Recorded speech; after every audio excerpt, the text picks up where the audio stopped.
10:47 p.m., March 12, 1999.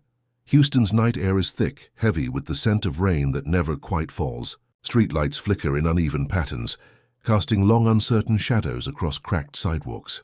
The city hums with distant life, sirens wailing somewhere far off, the low thrum of traffic on the interstate, the occasional bark of a dog echoing through the maze of suburban streets.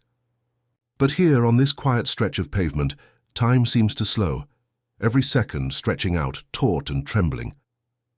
A young woman walks alone, her footsteps muffled by the dampness in the air. She is careful, glancing over her shoulder, clutching her phone in one hand, keys in the other.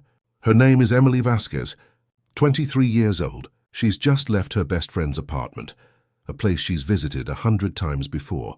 The night should have been ordinary, laughter, shared secrets, the comfort of routine. But tonight something is different. There's a tension in the air, a sense of being watched though the street appears empty. 51 p.m. Emily's phone buzzes, a text from her mother asking if she's on her way home. She types a quick reply, her fingers trembling slightly, though she can't say why. The glow of her screen illuminates her face for a moment, then vanishes as she slips the phone into her jacket pocket. She crosses the street, the soles of her shoes making soft, wet sounds against the asphalt. A car passes, headlights sweeping over her, then disappearing into the darkness. 6 p.m. The world narrows to the sound of her breathing, the rhythm of her steps. She's almost home, just 3 blocks to go. The neighborhood is familiar, but tonight it feels alien, every shadow a threat, every rustle of wind a warning. She quickens her pace, heart pounding, eyes darting from one pool of darkness to the next. Somewhere a porch light flickers, then dies. 1:03 p.m., a scream. Sharp, sudden, swallowed by the night. It lasts less than a second, barely more than a gasp, then silence. The kind of silence that presses in on all sides, suffocating, absolute. Emily's phone slips from her hand, landing in the grass beside the curb. The screen lights up, then goes dark.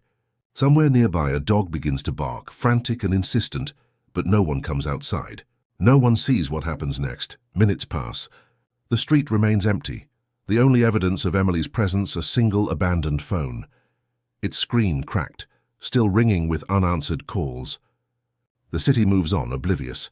But in this small corner of Houston, something irrevocable has happened. A life has been interrupted, a future stolen in the space between heartbeats. By midnight, the rain finally begins to fall, washing away footprints, blurring the edges of what little evidence remains. The phone continues to ring, its sound muffled by the wet grass, a desperate signal lost in the night. No one answers. No one ever will. How does someone vanish in the heart of a city, leaving only silence behind? The question will echo through Houston for years to come, haunting detectives, tormenting a family, and casting a long, cold shadow over everything that follows. But the clues would not add up, not yet. Before the headlines, before the search parties and the endless questions, there was simply Emily. To those who loved her, she was more than a name on a missing poster.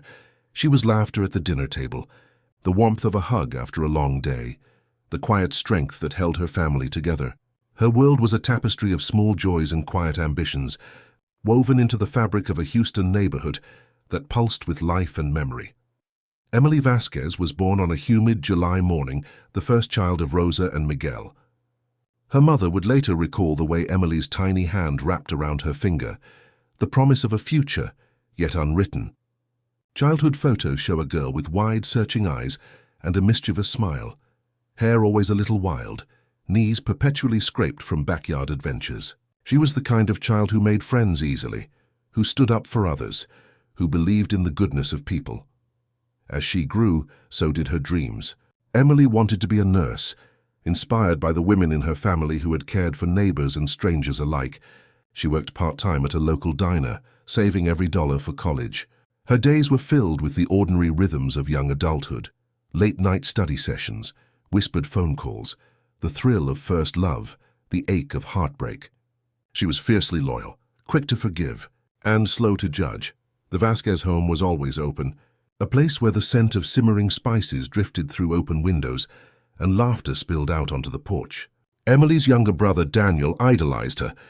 She helped him with homework, cheered at his soccer games, and listened patiently to his worries. To her parents, she was a source of pride and hope, the embodiment of every sacrifice they had made. Neighbors remember Emily as a constant presence, walking her dog at dusk, volunteering at the church food drive, waving to the mailman each morning. She wore her favorite perfume, a soft floral scent that lingered in the air long after she'd passed. She loved sunflowers, filling her room with their bright, stubborn faces. Her diary, found later by her mother, was filled with sketches, song lyrics, and dreams for the future. One day I'll see the world. One day I'll make a difference, but beneath the surface there were shadows. Emily confided in her closest friend about a sense of unease in the weeks before she vanished, a feeling she couldn't quite name, a suspicion that someone was watching. She brushed it off, not wanting to worry her family. Life, after all, was supposed to be safe here. No one knew these would be her last days.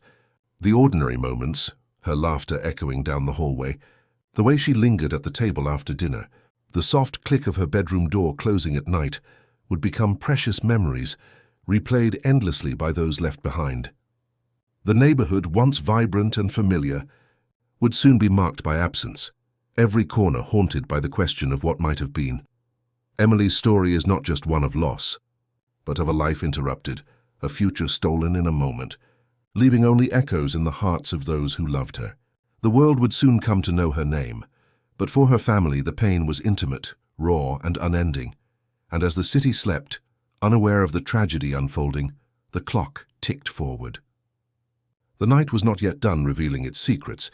It began as an ordinary evening, the kind that slips by unnoticed until, in hindsight, every detail becomes a clue.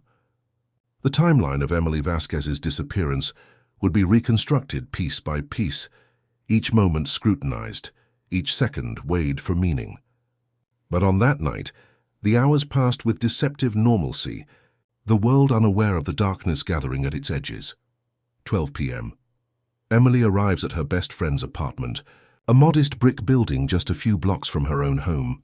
The two young women laugh over takeout, sharing stories and secrets, the easy comfort of friendship filling the small living room. Outside, the city glows with the promise of spring, the air warm and restless. 30 p.m. A neighbor remembers seeing Emily on the balcony, her silhouette framed by the light from inside. She waves, smiling, her voice carrying softly on the breeze. She seemed happy, the neighbor would later recall, like she didn't have a care in the world. 10:15 p.m. Emily's phone buzzes, a message from her mother checking in. She replies quickly, promising to be home soon.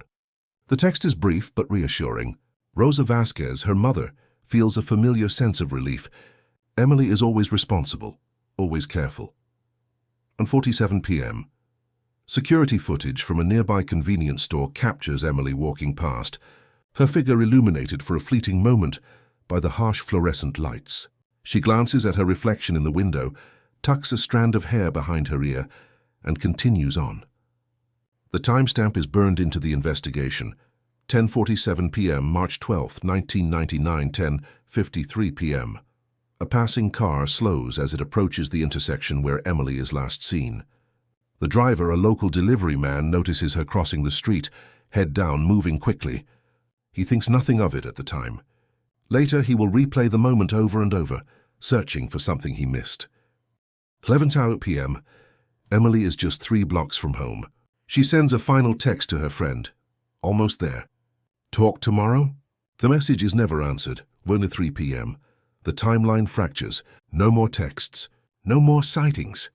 The world for Emily simply stops. Somewhere between the glow of the streetlights and the darkness of the trees, she vanishes. No witnesses.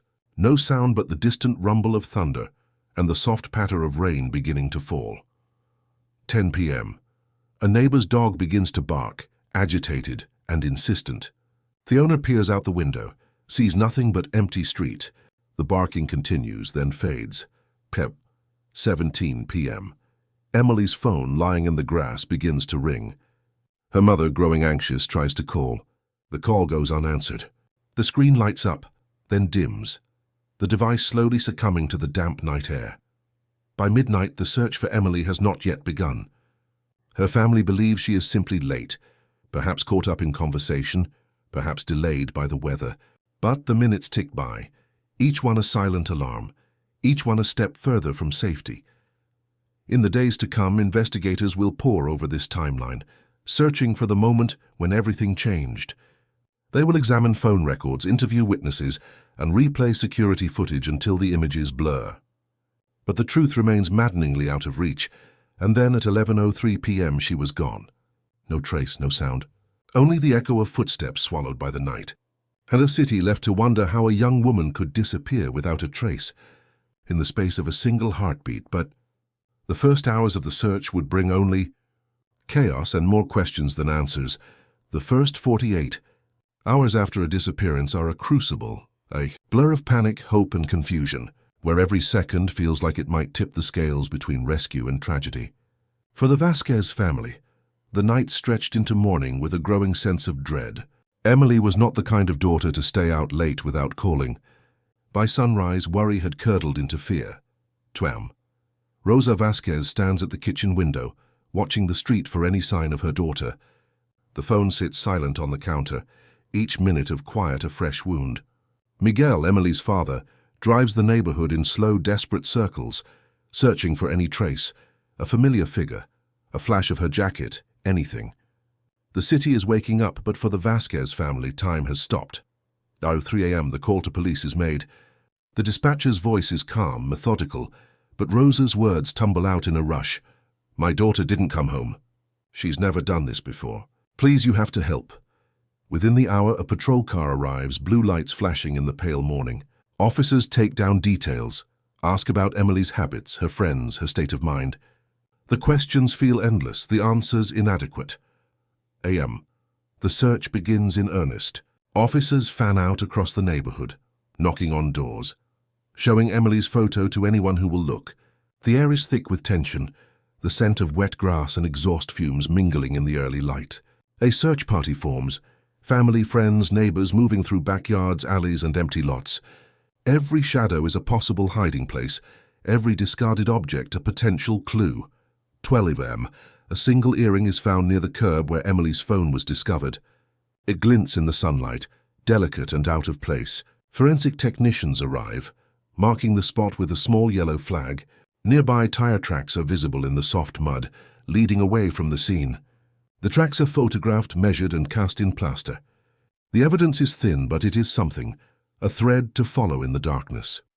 47 a.m. Police radios crackle with updates. A witness comes forward, recalling a car idling at the corner around the time Emily vanished. The description is vague. A dark sedan, maybe blue, maybe black. The information is logged, but it is one of dozens of leads, each one a possible path, each one a potential dead end. By noon, the story has spread. Local news vans arrive, cameras trained on the Vasquez home. Reporters ask questions the family cannot answer. The neighborhood is transformed, the ordinary routines of daily life replaced by a sense of collective unease. Children are kept indoors. Strangers are eyed with suspicion. Inside the police station, detectives gather around a growing wall of evidence, maps, photographs, timelines, and notes. Coffee cups litter the desks, the air thick with the smell of stale caffeine and anxiety. Every officer knows the statistics.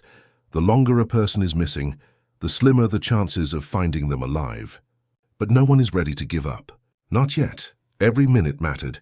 Every clue could be the one, Detective Ramirez would later recall, his voice heavy with memory. The pressure is immense, the stakes impossibly high. The city holds its breath, waiting for news, for hope, for any sign that Emily might still be found. But as the hours slip away, chaos gives way to uncertainty. The evidence is there, but the answers remain elusive. The first 48 hours end not with resolution, but with a deepening sense of dread. And outside, the whispers begin. Rumors that will soon ripple through the community, changing everything. Rumors move faster than truth. In the days after Emily's disappearance, the neighborhood becomes a crucible of fear and speculation, every conversation laced with anxiety, every glance tinged with suspicion. The familiar streets of Houston, once alive with the easy rhythms of daily life, now feel altered, charged with a nervous energy that refuses to dissipate. By the second night, porch lights burn late into the evening. Neighbors gather in small uneasy clusters, voices hushed but urgent. Theories multiply in the shadows. Some say they saw a strange car circling the block. Others whisper about a man in a hooded jacket, seen loitering near the park. The details shift and blur, but the fear is real, palpable, contagious. At the corner store, the cashier recounts seeing Emily just hours before she vanished. She looked over her shoulder, like she was worried about something, he tells a reporter, his words quickly spreading through the community. In the church basement, mothers clutch their children tighter, warning them not to walk alone, not to trust anyone. The sense of safety that once defined this place is gone, replaced by a collective vigilance that borders on paranoia. The local news amplifies the tension. Headlines flash across television screens. Young woman missing, police seek clues. The Vasquez family's grief is on display for all to see, their pain mirrored in the faces of neighbors who wonder if their own children are safe. The city's heartbeat quickens, every siren a possible omen, every unfamiliar face a potential threat. Gossip becomes a form of currency. In the beauty salon, women trade stories, some true, most not. They say she was seen with a stranger, one woman murmurs, her voice barely above a whisper. A man no one recognized. The rumor takes on a life of its own, growing with each retelling, feeding the community's unease. At night, the streets are emptier than usual. The sound of footsteps echoes louder. The darkness feels deeper. Parents double-check locks, draw curtains tight. Children peek out from behind blinds, searching for answers in the empty street. The sense of community that once bound these neighbors together now feels fragile, threatened by the unknown. But beneath the fear, there is also a fierce determination. Volunteers organize search parties, combing through parks and vacant lots. Flyers bearing Emily's face are taped to every lamppost, every storefront window. The neighborhood rallies around the Vasquez family, delivering meals, offering prayers, holding candlelight vigils. Hope flickers, stubborn and defiant, even as the days stretch on without answers. Still the whispers persist. Some say the police aren't doing enough. Others wonder if the truth is closer than anyone suspects. Some say the killer still walks among us, an elderly neighbor confides, her eyes darting nervously to the window. The words hang in the air, heavy and unresolved.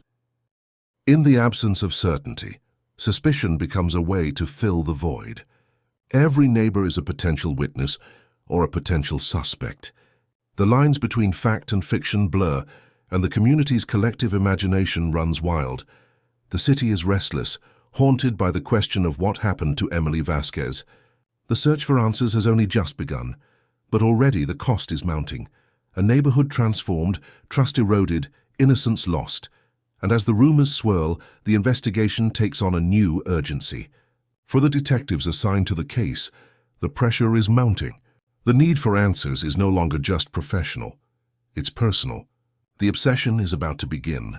Obsession is a quiet thing at first. It begins with a sense of duty, a promise made to a grieving family, a conviction that justice must be found. But as the days turn to weeks, and the case of Emily Vasquez remains unsolved, that sense of duty hardens into something sharper, more consuming. For the detectives assigned to her disappearance, the case becomes a shadow that follows them everywhere, a puzzle that refuses to be solved.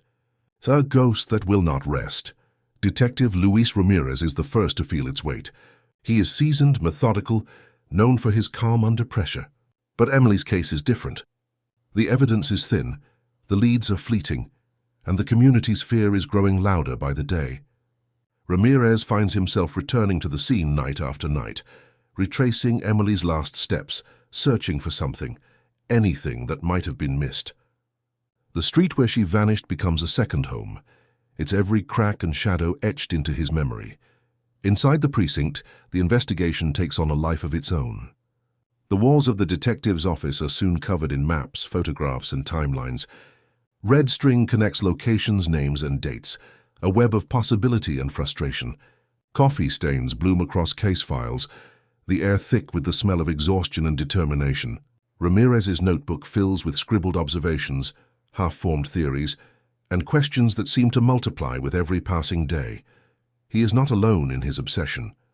Detective Carla Nguyen, new to the department but relentless in her pursuit of answers, throws herself into the case with a kind of desperate energy. She pores over witness statements, re-interviews neighbors, and spends long hours staring at the evidence board, willing the pieces to fit together. The two detectives form an uneasy partnership, united by a shared sense of responsibility and a growing sense of frustration. Sleep becomes a luxury. Ramirez wakes in the middle of the night, replaying the timeline in his mind, haunted by the image of Emily's abandoned phone. Goyen dreams of tire tracks in the mud, of a car disappearing into the darkness. Both are driven by the same question. How does someone vanish without a trace in a city that never truly sleeps? The pressure from above is relentless. The media demands answers. The community demands action. The Vasquez family's pain is a constant reminder of what is at stake. Every day without progress feels like a personal failure, a mark against their names. The detectives begin to take the case home with them. Files spread across kitchen tables, evidence photos tucked into briefcases, the weight of Emily's absence pressing down on every moment of their lives. As the weeks drag on, the investigation becomes a test of endurance. Leads dry up. Witnesses contradict themselves. Theories collapse under scrutiny. Still, Ramirez and Goyen refuse to let go. They chase every rumor, follow every hunch, no matter how improbable. The case becomes an obsession, a riddle that gnaws at their sanity. How do you chase a ghost for years and not lose yourself? The narrator asks, the question hanging in the air like a challenge or a warning. The detective's descent is not marked by dramatic breakthroughs or sudden revelations, but by the slow, grinding erosion of hope. Yet even as the case threatens to consume them, they cling to the belief that the truth is out there, waiting to be found. But the city is not done with its secrets. Ahead lie false leads, dead ends, and years of darkness, years in which the case will grow colder, and the cost of obsession will become painfully clear. Years pass, and the case of Emily Vasquez becomes a labyrinth of false hope and bitter disappointment. The initial flurry of activity gives way to a grinding, relentless search for answers that never seem to come. For every promising lead, there is a dead end. For every suspect, an alibi that holds. The detectives, once fueled by adrenaline and purpose, now find themselves caught in a cycle of frustration and despair. The first false trail emerges just weeks after Emily's disappearance. A tip comes in from a woman convinced she saw Emily at a gas station on the outskirts of Houston. The surveillance footage is grainy, the figure's face obscured by a hood. Detectives rush to the scene, hearts pounding with hope only to discover it is not her. The disappointment is crushing, but it is only the beginning. Over the months, the investigation sprawls outward. Anonymous calls flood the tip line, some sincere, others cruel. A man claims to have seen Emily at a bus station in Dallas. Another insists she was spotted in a downtown nightclub. Each report is followed up, each one leading nowhere. The detectives chase shadows, their optimism eroding with every fruitless search. Suspects emerge only to be cleared. A local handyman with a criminal record is questioned for hours, his every movement scrutinized. He is eventually released, his alibi airtight. Another man, a former boyfriend, is brought in after rumors swirl about a recent argument. He breaks down in the interrogation room, sobbing with grief and frustration, but the evidence does not support his involvement. The detectives are left with nothing but more questions. The Vasquez family rides a roller coaster of hope and heartbreak. Every time the phone rang, we hoped it was her, Rosa Vasquez would later say, her voice trembling with memory. Every time it wasn't. The family clings to each new lead, desperate for closure, only to be let down again and again. The pain is relentless, a wound that refuses to heal. The community, too, is battered by the endless uncertainty. Theories abound, each one more outlandish than the last. Some believe Emily ran away, unable to face the pressures of her life. Others are convinced she was taken by someone she knew. The rumors swirl, feeding on the lack of answers, deepening the sense of unease that hangs over the neighborhood. Inside the precinct, the evidence board grows cluttered with faces and names, each one a reminder of the investigation's failures. The detectives' notes become more frantic, their theories more desperate. They revisit old interviews, re-examine physical evidence, hoping for a detail they missed. But the trail is cold, the clues exhausted. The years grind on. New cases come and go, but Emily's file remains open, a constant reminder of what has been lost. The detectives age, their faces lined with worry and regret. Some move on, unable to bear the weight of the unsolved case. Others, like Ramirez and Nguyen, refuse to let go, haunted by the feeling that the answer is just out of reach. The trail went cold. But the city never forgot. Emily's name lingers in the air, spoken in hushed tones at family gatherings, whispered in the halls of the police station. The case becomes a legend, a cautionary tale, a scar on the city's conscience. But even as hope fades, the story is not over. In the years to come, a new kind of silence will settle over the Vasquez family, a silence born not of fear, but of exhaustion. The cold case files gather dust, waiting for the day when the truth will finally come to light. Time is merciless. As the years slip by, the case of Emily Vasquez drifts from urgent headline to faded memory, from a city's obsession to a family's private grief. The world moves on, but for those closest to Emily, the pain remains as sharp as ever. A constant ache, a question that refuses to be answered. The Vasquez home becomes a shrine to hope and heartbreak. On the mantel, Emily's graduation photo stands beside a flickering candle, its flame a fragile symbol of faith. Each year, on the anniversary of her disappearance, the family gathers for a vigil. Friends and neighbors join them, holding candles against the darkness, their faces illuminated by the soft, trembling light. Prayers are whispered, songs are sung, but the emptiness persists. The rituals bring comfort but never closure. Missing posters, once bright and urgent, fade and curl at the edges, battered by sun and rain. The city's attention shifts to new tragedies, new faces. But for Rosa and Miguel, every day is marked by absence. Emily's room remains untouched, her bed neatly made, her favorite books stacked on the nightstand, the scent of her perfume lingering in the air. Daniel, her younger brother, grows up in the shadow of her loss, his childhood shaped by the silence that fills their home. Inside the police station, the case file grows heavier with each passing year.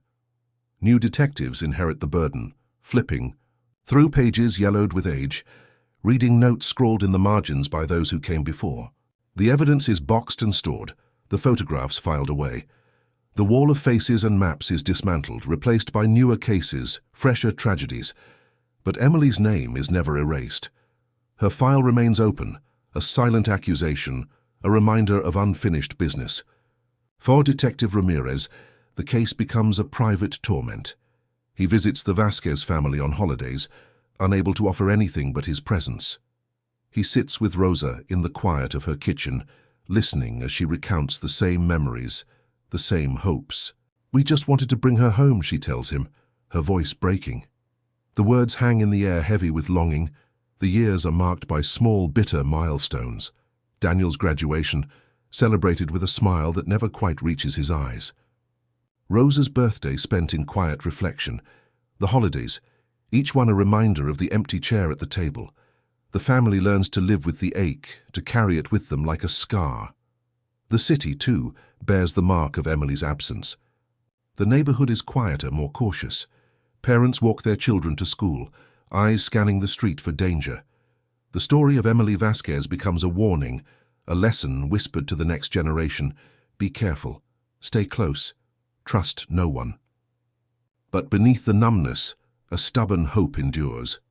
Rosa lights a candle in the window every night, a beacon for a daughter who may never return. The family refuses to let go, even as the world forgets. The pain is constant, but so is the love. And somewhere, buried in the evidence, the truth waits, silent, patient, untouched by time. The long winter of the cold case is not the end. It is only a pause, a breath held in the darkness before the dawn. But change is coming. In the shadows of the evidence room, a new technology is stirring.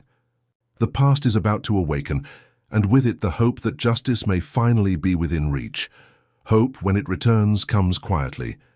It does not announce itself with fanfare or certainty, but with a whisper, a possibility that the past is not as distant as it seems. For the Vasquez family, for the detectives who never truly let go, the breakthrough begins not with a new witness or a sudden confession, but with the hum of machines and the promise of science. It is the spring of 2022. The Houston Police Department's cold case unit is smaller now, but more determined than ever. A new detective, Elena Torres, joins the team, bringing with her a reputation for persistence and a belief in the power of technology. She is young, but she knows the weight of unsolved cases, the way they haunt the halls of the precinct and the hearts of families left behind. Torres is drawn to Emily's file almost immediately. She reads every page, studies every photograph, and walks the route Emily took on that fateful night. But it is the evidence, carefully preserved, sealed in plastic, untouched for years, that captures her attention. Among the items catalogued, a single earring, a scrap of fabric, and, most crucially, a swab taken from beneath Emily's fingernails. In 1999, the technology was limited. The sample was too small, too degraded. But now, the world has changed. Torres contacts the State Crime Lab, requesting a re-examination of the evidence using the latest advances in DNA analysis. The process is painstaking, the wait excruciating. Weeks pass as the lab technicians work, their gloved hands moving with precision, their faces set in concentration. Machines whir and beep, extracting secrets from the past, coaxing information from fragments that once seemed useless. We can see what was invisible in 1999, the lead forensic scientist explains, her voice steady but tinged with excitement. The new technology is powerful, able to build a genetic profile from the smallest trace, to match DNA against vast databases that did not exist when Emily vanished. The evidence is run, checked, and rechecked. The results are double-checked, then sent to the detectives. The call comes on a rainy Thursday afternoon. Detective Torres sits at her desk, the hum of the precinct around her, as the lab technician's voice crackles through the phone. "We have a match," he says. The words hang in the air, electric, impossible. For a moment, Torres cannot breathe. She writes the name down, her hand trembling. The DNA profile does not belong to a stranger. It is someone who lived in the neighborhood, someone who was interviewed in the early days of the investigation, a man whose name appears in the case file, but who was never considered a serious suspect. The revelation is both shocking and strangely inevitable. The answer was there all along, buried in the evidence, waiting for the right moment to be revealed. Torres gathers the team. The detectives pore over the old interviews, the suspects' statements, the alibis that once seemed unbreakable. They revisit the scene, walking the same streets, seeing them now with new eyes. The pieces begin to fit together, the timeline shifting, the story taking on a new shape. For the Vasquez family, the news is both a blessing and a curse. After so many years of silence, the possibility of answers is almost too much to bear. Rosa clings to hope, her hands shaking as she listens to the detectives explain the breakthrough. "We never stopped believing," she whispers, tears streaming down her face. "We just wanted to know." The city, too, feels the tremor of possibility. News spreads quickly, old wounds reopened, old fears rekindled. The community that once whispered in the shadows now waits, breathless, for the truth to finally come to light. The evidence is clear. The science is irrefutable. The past, once thought lost, has been resurrected by technology and tenacity. The detectives know what must come next. A confrontation, an investigation, a reckoning. The results would change everything. The suspect, once hidden in plain sight, is about to be revealed, and with that revelation, the final act of Emily Vasquez's story will begin. The truth, when it finally emerges, is both shocking and eerily familiar. The DNA match points to a man who had lived just 2 blocks from the Vasquez family, a neighbor, a face in the crowd, someone who had blended seamlessly into the fabric of the community. His name is Victor Salgado. In 1999, he was 28 years old, a quiet, unremarkable figure who worked nights as a mechanic and kept mostly to himself. He had been interviewed in the early days of the investigation, his name logged in the case file, his alibi accepted without question. No one had looked at him twice. Now, more than 2 decades later, the evidence is undeniable. The DNA found beneath Emily's fingernails, her last desperate act of resistance, matches Victor Salgado with scientific certainty. The revelation sends shockwaves through the cold case unit. Detective Torres and her team pore over every detail of Salgado's life, searching for connections, for motives, for the cracks that had been missed all those years ago. They revisit his old statements, listening for inconsistencies, for the subtle tells of a man hiding something. In the original interview, Salgado had claimed he was working late the night Emily disappeared, fixing a customer's car in his garage. The alibi had seemed solid until Torres discovers that the customer in question had moved out of state months before the crime. The lie buried for years now stands exposed. The detectives dig deeper. They speak to former neighbors, piecing together a portrait of a man who was always on the periphery, polite but distant, helpful but never truly known. Some recall seeing him walking late at night, his face shadowed beneath the brim of a cap. Others remember a temper that flared behind closed doors, arguments muffled by thin apartment walls, but no one had ever suspected him of violence, let alone murder. The community reels as the news spreads. "We never suspected him," one neighbor says, her voice trembling with disbelief. "He was just there, always quiet, always alone." The realization that the answer had been so close, that the man responsible for Emily's disappearance had lived among them for years, is almost too much to bear. Fear gives way to anger, to a sense of betrayal that lingers in every conversation. Detective Ramirez, now retired but still haunted by the case, returns to the precinct to offer his insight. He sits with Torres, reviewing the evidence, his hands shaking as he recalls the early days of the investigation. "He was right there all along," Ramirez says, his voice heavy with regret. "We just didn't see it. The investigation builds momentum. Surveillance is set up on Salgado, who now lives in a small apartment on the outskirts of Houston.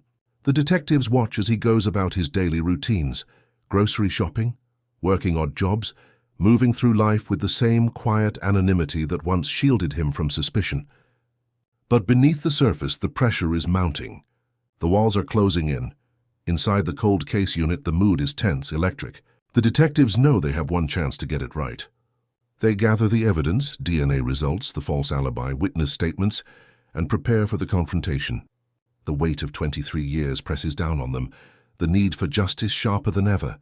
Would he confess, or would the truth die with him? The question hangs in the air unanswered as the detectives move in. The city holds its breath, waiting for the final piece of the puzzle to fall into place. The time for shadows is over.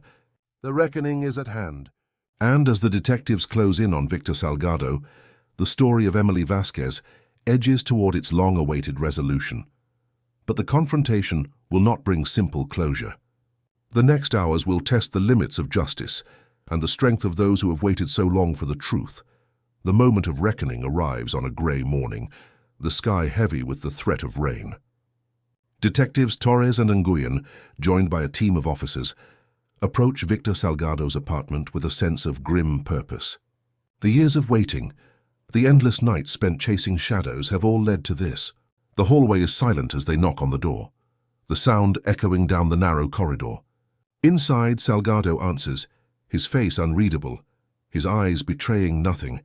He is brought to the precinct, the familiar hum of fluorescent lights and the low murmur of voices filling the air.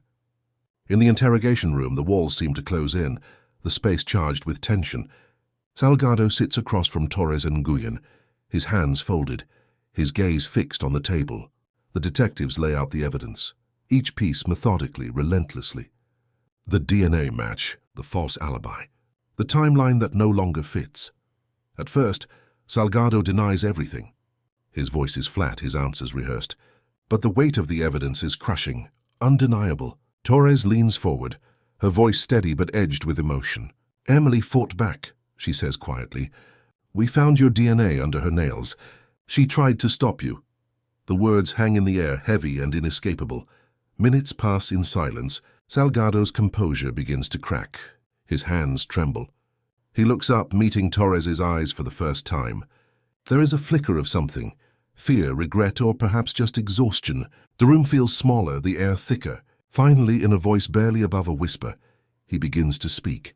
The confession is halting, fragmented, as if the truth itself is too heavy to bear. Salgado admits to seeing Emily that night, to following her as she walked home. He describes a confrontation that escalated, a moment of anger and panic that spiraled out of control. He does not offer excuses, only the bare facts, a struggle, a scream, a life ended in a flash of violence. He tells them where he left her, the details etched into his memory, the guilt festering for years. The detectives listen, their faces impassive, their hearts pounding. The words are both a relief and a torment. After so many years of silence, the truth is finally spoken aloud. The confession is recorded, transcribed, and entered into evidence. The case that haunted Houston for more than 2 decades is at last solved. News of the arrest spreads quickly. The Vasquez family is notified, the call coming in the early hours of the morning. Rosa answers, her hands shaking, her breath catching in her throat. The detectives explain what has happened, their voices gentle but unyielding. "We finally have answers," Rosa says, tears streaming down her face. "But at what cost?" The relief is real, but so is the sorrow. The wound, though no longer open, will never fully heal. The community reacts with a mixture of shock and catharsis. Some gather outside the Vasquez home, leaving flowers and candles, offering words of comfort. Others struggle to process the revelation that the man responsible had lived among them for so long. The sense of safety, once shattered, is slow to return. For the detectives, the resolution is bittersweet. The case is closed, but the years of obsession have left their mark. Detective Ramirez, watching from the sidelines, feels a weight lift from his shoulders, even as regret lingers. Torres and Nguyen file the final reports, their work done, but the echoes of Emily's story will follow them always. Justice, after 23 years, is never simple. The truth brings answers, but it cannot restore what was lost. The city exhales, the long nightmare finally over, but the scars remain. As the sun rises over Houston, the world feels changed, older, sadder, but perhaps in some small way redeemed. The reckoning is complete, but the journey toward healing has only just begun. Yet even as the case is closed, the question lingers: what does justice truly mean when the cost is so high? The answer, like the night Emily vanished, is both clear and impossibly complex. Closure is a word people use, but for the Vasquez family, it is a feeling that never fully arrives. The arrest and confession of Victor Salgado bring answers, but not peace. In the weeks after the case is closed, the city of Houston moves forward. But the echoes of Emily's story linger, haunting the streets, the homes, and the hearts of all who remember. The Vasquez home is quieter now. The constant stream of visitors slows. The phone calls dwindle. Rosa and Miguel sit together in the evenings, sometimes in silence, sometimes sharing memories of their daughter, her laughter, her stubbornness, the way she filled a room with light. Daniel, now a young man, carries the weight of his sister's absence into adulthood. He visits her grave often, leaving sunflowers, the flowers she loved most, and speaking softly to the headstone as if she might still hear. The community, too, is changed. The fear that once gripped the neighborhood has faded, replaced by a cautious hope. Parents still walk their children to school, but there is a new sense of vigilance, a quiet promise to never forget. The story of Emily Vasquez becomes a lesson passed down, a reminder of the fragility of safety, the importance of looking out for one another. Candlelight vigils are held each year on the anniversary of her disappearance, the soft glow of hundreds of flames flickering against the night, a testament to a life that mattered. Detective Elena Torres, whose determination brought the case to its end, finds herself changed as well. She keeps a copy of Emily's file in her desk drawer, a reminder of the power of persistence and the cost of obsession. She visits the Vasquez family from time to time, never with answers but always with respect. Detective Ramirez, now fully retired, walks the old neighborhood on quiet mornings, pausing at the corner where Emily was last seen. He carries the memory of the case with him, a scar and a lesson. The city's wounds begin to heal, but the scars remain. For some, the revelation that the killer lived among them for so long is a source of lingering unease. For others, the case is a testament to the power of community, of science, of never giving up. The Cold Case Unit receives new funding, inspired by the success of Emily's case. Other families, still waiting for answers, find hope in the story, a belief that, even after decades, the truth can still come to light. In the quiet moments, Rosa lights a candle in the window, just as she did for so many years. The flame is smaller now, but it burns with the same stubborn hope. She speaks at local schools, sharing Emily's story, urging young people to look out for one another, to trust their instincts, to never be afraid to ask for help. Her pain has become a purpose, her loss a call to action. Detective Torres reflects on the case in her own way. "Some wounds never heal, but truth brings light," she says in a rare interview, her voice steady but soft. She knows that justice is never perfect, that answers do not erase pain. But she also knows that every solved case is a promise kept, a vow to the lost, and to those who loved them, that they will not be forgotten. The city of Houston, once haunted by the mystery of Emily Vasquez, now carries her memory forward. Her name is spoken with reverence, her story a reminder of both the darkness that can hide in plain sight and the light that can emerge, even after years of silence. How many more answers lie waiting in the dark just beyond the reach of science? The question lingers, a challenge and a hope. For every family still searching, for every detective still haunted by an unsolved case, Emily's story is a beacon, a testament to the power of persistence, the resilience of love and the enduring need for truth. The mystery is solved, but the echoes remain, and in those echoes, the city finds both its sorrow and its strength.